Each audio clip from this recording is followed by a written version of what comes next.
أعوذ بالله من الشيطان الرجيم بسم الله الرحمن الرحيم إنا أعطيناك الكوثر فصل لربك وانحر إن شانئك هو الأبتر صدق الله العظيم صلی اللہ علیک یا رسول اللہ وسلم علیک یا حبیب اللہ سرتاب قدم ہے تنے سلطان زمن پھول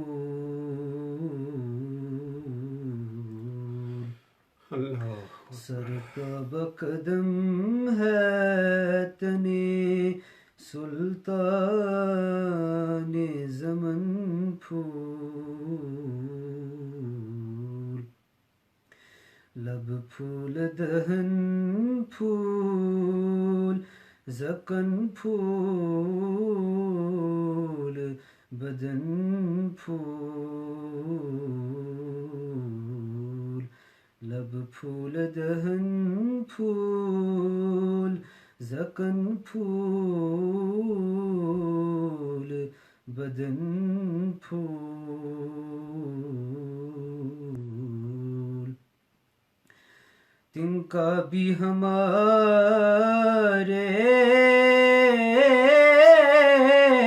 تو ہلائے نہیں ہلتا تن کا بھی ہمارے تو ہلائے نہیں ہلتا تم چاہو تو ہو جائے ابھی کو ہے مہن پھول تم چاہو تو ہو جائے ابھی کو ہے مہن پھول لب پھول دہن پھول زکن پھول بدن پھول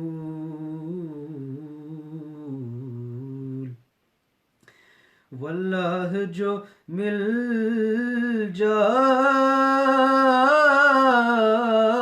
جائے میرے گل کا پسینہ واللہ جو مل جائے میرے گل کا پسینہ مانگے نہ کبھی عطر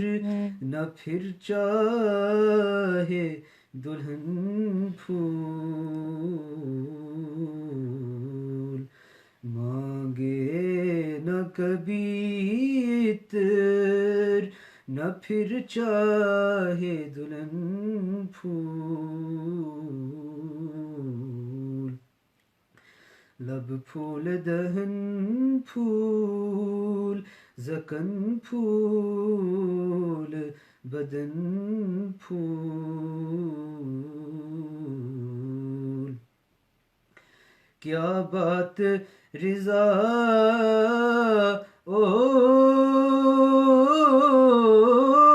اوس چمنستان کرم کی کیا بات رضا اس چمنستان کرم کی،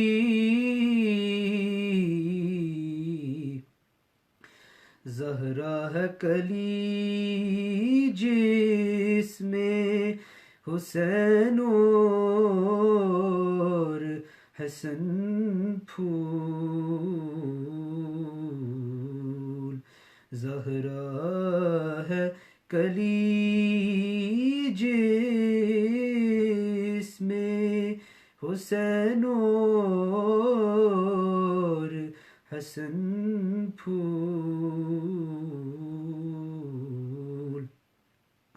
سرتاب قدم ہے تنے سلطان زمن پھول، لب پھول دہن پھول زکن پھول بدن پھول۔ بسم اللہ الرحمن الرحیم۔ السلام علیکم ورحمۃ اللہ تعالی وبرکاتہ۔ معزز سامعین کرام، خداوند ذوالجلال کا کروڑوں بار شکر ہے، اس کا احسان عظیم اور فضل عمیم ہے کہ اس نے ہم سب کو دولت ایمان سے مالا مال فرمایا اور نعمت اولاد کی رفاقت اور سنگت میں، نعمت ایمان کی رفاقت اور سنگت میں ماہ رمضان کے پرکیف لمحات اور پر جمال ساعات عطا فرمائیں۔ پہلا عشرہ، عشرہ رحمت گزر چکا ہے، عشرہ مغفرت کا آج پہلا دن ہے۔ مغفرت کا معنی بخشش ہے۔ اس عشرہ میں رب ذوالجلال اپنے گناہ گار بندوں کے لیے مغفرت اور بخشش کو تقسیم کرتا ہے۔ نہیں معلوم، بالکل نہیں معلوم کہ آئندہ رمضان کا یہ عشرہ ہمیں نصیب ہوگا یا اس سے پہلے ہی ہمیں بلاوا آ جائے گا، اور بلاوا آ جانے پر پھر ایک لمحہ کی بھی تاخیر نہیں ہوگی۔ لہذا وقت کو غنیمت جانیں، ان فرصتوں کو غنیمت جانیں اور اللہ تعالیٰ کی بارگاہ اقدس سے مغفرت اور بخشش کی خیرات مانگ لیں۔ یہ دنیا ناپائیدار ہے، اس دنیا اور دنیا کی زندگی کا بال برابر بھروسہ اور اعتماد نہیں ہے۔ یہ اندر اور باہر جانے والی سانس کسی لمحہ بھی رک سکتی ہے۔ اللہ تعالیٰ نے ہمیں موقع عطا فرمایا ہے کہ ہم اللہ رب العزت کی بخشش اور مغفرت کی خیرات سے اپنے دامان زیست کو لبریز کر لیں، اور مغفرت میں بہت بڑا توسل اور بہت بڑا وسیلہ دانائے سبل ختم الرسول مولائے کل تاجدار دو جہاں علیہ التحیۃ والثناء کی ذات اقدس کا ہے۔ حضرت آدم علیہ السلام زمین پر تشریف لائے، اللہ رب العزت نے احساس ندامت دل میں رکھ دیا تھا کہ یہی احساس ندامت معراج بندگی ہے۔ پھر ایک طویل عرصہ تک سیدنا آدم علیہ السلام روتے رہے، گڑ گڑاتے رہے، آہوزاری کرتے رہے، مگر اللہ تعالیٰ کی طرف سے سکوت اور خاموشی تھی، کوئی جواب نہیں آ رہا تھا۔ پھر جب اللہ کو منظور ہوا تو آپ ایک دن تشریف فرما تھے کہ جبرائیل امین آئے اور انہوں نے قریب آ کر آذان کہی۔ آذان میں جب جبرائیل امین نے یہ کلمات کہے کہ اشہد ان محمد رسول اللہ، سیدنا آدم علیہ السلام کی یادداشت کی تختی پر کچھ سنہرے نقوش ابھرے، ہاتھ اٹھائے اور عرض کی، باری تعالیٰ، آدم تجھے محمد کا واسطہ دیتا ہے، مجھے معاف کر دے۔ وہ برس کا سکوت ٹوٹ گیا، اسی لمحے اسی ساتھ پائے گاہے عرش سے آواز آ گئی، اے آدم کیف عرفت ولم اخلق، آپ ان کو کیسے جانتے ہیں، ابھی تو میں نے ان کو پیدا نہیں کیا۔ بھلا دوستو، اللہ تعالیٰ کو علم نہیں تھا کہ حضرت آدم علیہ السلام میرے آقا کے نام کو کیسے پہچانتے ہیں؟ یقینی علم تھا۔ اللہ رب العزت کا علم کائنات کی ہر چیز کو محیط ہے۔ اللہ تعالیٰ ہر چیز کو جانتا ہے اور وقت سے پہلے جانتا ہے۔ ہمارے لیے ماضی ہے، حال ہے، استقبال ہے، اللہ رب العزت کے لیے سب حال ہے۔ حضرت آدم علیہ السلام نے کہا، باری تعالیٰ تجھے میں محمد کا واسطہ دیتا ہوں صلی اللہ تعالی علیہ وآلہ وسلم، مجھے بخش دے۔ رب ذوالجلال نے پوچھا، کیف عرفت یا آدم ولم اخلق، اے آدم اس ذات اقدس کو تو میں نے ابھی پیدا نہیں کیا، آپ کیسے جانتے ہو ان کو؟ معلوم یہ ہوا کہ رب ذوالجلال اپنے محبوب کریم علیہ الصلاۃ والتسلیم کا تذکرہ سننا چاہتا ہے، کوئی اور وجہ نہیں۔ یہی وجہ ہے کہ میں افطار سے ان مقبولیت کے آدھے گھنٹے میں آپ کے سامنے تذکار مصطفیٰ علیہ تحیت و ثنا کرتا ہوں۔ اس تذکار میں مقبولیت کی سند ہے اور مقبولیت کا سرٹیفکیٹ ہے۔ ذکر مصطفیٰ علیہ تحیت و ثنا کسی صورت میں رد نہیں ہوتا۔ اور پھر سیدنا آدم علیہ السلام نے بھی جواباً یہ عرض نہیں کیا کہ باری تعالیٰ تو جانتا ہے کہ میں اس نام کو اور اس نام والے کو کیسے پہچانتا ہوں۔ حضرت آدم علیہ السلام نے پھر میرے مصطفیٰ کریم علیہ السلام کی تعریف و توصیف شروع کر دی۔ ذکر مصطفیٰ کوئی معمولی چیز سمجھتے ہو؟ تعریف مصطفیٰ کرنا یہ رب ذوالجلال کا سنت ہے، تعریف مصطفیٰ کرنا یہ انبیاء کی سنت ہے، بلکہ یہ کائنات کے ذرہ ذرہ کی سنت ہے۔ جس طرح کائنات کا ذرہ ذرہ اللہ تعالیٰ کی تسبیح و تحمید کر رہا ہے اور قرآن اس پر شاہد ہے، وَإِن مِّن شَيْءٍ إِلَّا يُسَبِّحُ بِحَمْدِهِ، کہ کائنات کا ایک ذرہ بھی ایسا نہیں جو اللہ رب العزت کی تسبیح و تحمید نہ کرتا ہو۔ اور خود رب ذوالجلال نے جبرائیل امین کے ذریعے نبی دو جہاں صلی اللہ علیہ وآلہ وسلم کو یہ پیغام بھیجا تھا۔ میرے آقا سے پوچھا گیا کہ آپ جانتے ہیں کیف رفعت ذکرک، کہ پروردگار عالم نے آپ کے ذکر کو بلند کیسے کیا؟ عرض کی جبرائیل بتاؤ تاکہ ساری کائنات کو پتہ چل جائے۔ فرمایا، عرض کی اس طرح یا رسول اللہ، اللہ تعالیٰ فرماتا ہے کہ جب بھی میرا ذکر ہوگا آپ کا ذکر ہوگا، جہاں جہاں میرا ذکر ہوگا وہاں وہاں آپ کا ذکر ہوگا، جو میرا ذکر کرے گا وہ آپ کا ذکر کرے گا، اور جو آپ کے ذکر کے بغیر میرا ذکر کرے گا میں اپنا ذکر کرنا قبول نہیں کروں گا۔ مجھے اللہ اللہ وہی پسند آئے گا جس کے ساتھ محمد محمد۔ رب ذوالجلال نے ارشاد فرمایا کہ مجھے وہی تذکرہ پسند ہوگا جو میرے محبوب کے تذکرہ کے سنگ ہوگا۔ تو حضرت آدم علیہ السلام نے عرض کی، باری تعالیٰ جب میرے پیکرے انسانی کے اندر روح ڈالی گئی، میں نے آنکھیں کھولی تو میری نگاہ تیرے عرش کے پائے پر پڑی، وہاں پر میں نے لکھا ہوا دیکھا، لا الہ الا اللہ محمد الرسول اللہ۔ میں نے دیکھا کہ ایک نام ہے،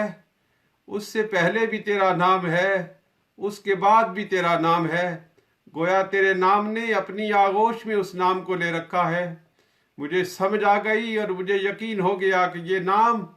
جس کے آگے بھی تیرا نام ہے، جس سے پیچھے بھی تیرا نام ہے، جس نام کو تو نے اپنی حفاظت دے رکھی ہے، یہ نام والا تجھے بڑا پسند ہے، بڑا محبوب ہے۔ دوستو،